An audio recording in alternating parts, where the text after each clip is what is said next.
Assalamualaikum warahmatullahi wabarakatuh. Hello everyone, welcome to my presentation. I'm Sharifah Ironisa, a graduate student in teaching English as a foreign language at Indraprastha University.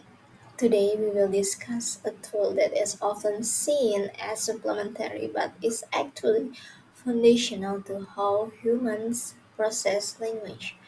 We are moving beyond the idea of storytelling as a simple warm-up activity and looking at it through the lens of second language acquisition theory. We will explore how narratives function as a catalyst for genuine language acquisition in the AFL context. Now, this is my outline for my presentation. There is five key for my presentation. First, storytelling as a catalyst. Second, theoretical foundation. Third, benefit for language skill.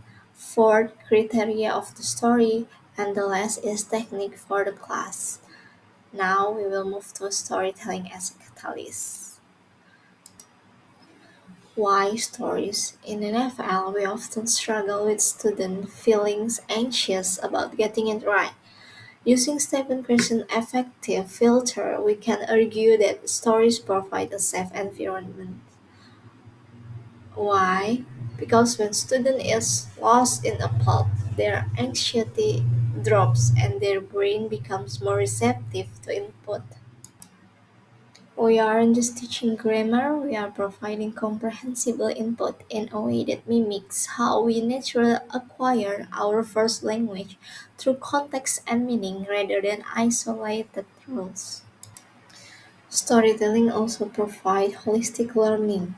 Unlike a list of vocabulary words, stories provides a whole experience. Language usually learned in chunks, so narrative provides the glue that binds syntax, phonology, and semantics together. Next, we move to theoretical foundation. To understand the how, we look at three pillars. First, Krashen input hypothesis.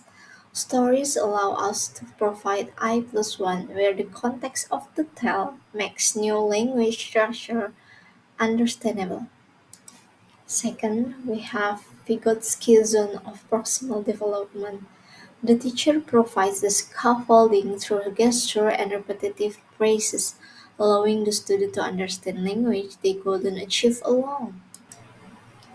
And the last pillars is dual coding theory.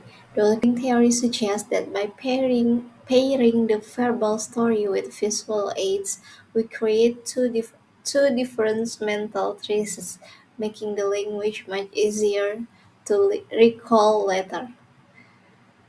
And next, we move to benefit for language skills from storytelling. If we look at the slide, we see that storytelling is multidimensional tool. For listening, it builds prosodic awareness. For speaking, it encourages retelling and oral fluency. And for vocabulary, it moves us away from word memorization. Student learns words like stroll or giant not from a list, but because those words are essential to the hero journey. Furthermore, it builds cultural competence, allowing students to navigate the idioms and social norms of English-speaking cultures in contextualized way. Next, we move to the selection criteria of story for storytelling. Not every story is a good EFL story. As teacher, we must be strategic. First, we have authenticity versus accessibility. Should you use a real English book or one written for learners? But the key is graded authenticity. Next, we have the 95% rule. For incidental acquisition to happen, the learner should already know about 95% of the words in the story. The remaining 95% is where the new learning happens. If student doesn't recognize 95% of the words in story, the cognitive load becomes too heavy and acquisition stops. The last rule is visual support. We should we should look for stories with high visual support because the story must be eye-catching to reduce the cognitive load of decoding the language. These are the criteria for choosing the story in AFL. Next, we move to techniques for the class. How do we play this? First, we have teaching proficiency through reading and storytelling. Teaching proficiency through reading and storytelling is a powerful method where we co-create stories with students using repetitive, circling questions. Second, we have digital storytelling, which leverages the output hypothesis by asking students to produce their own narrative using technology.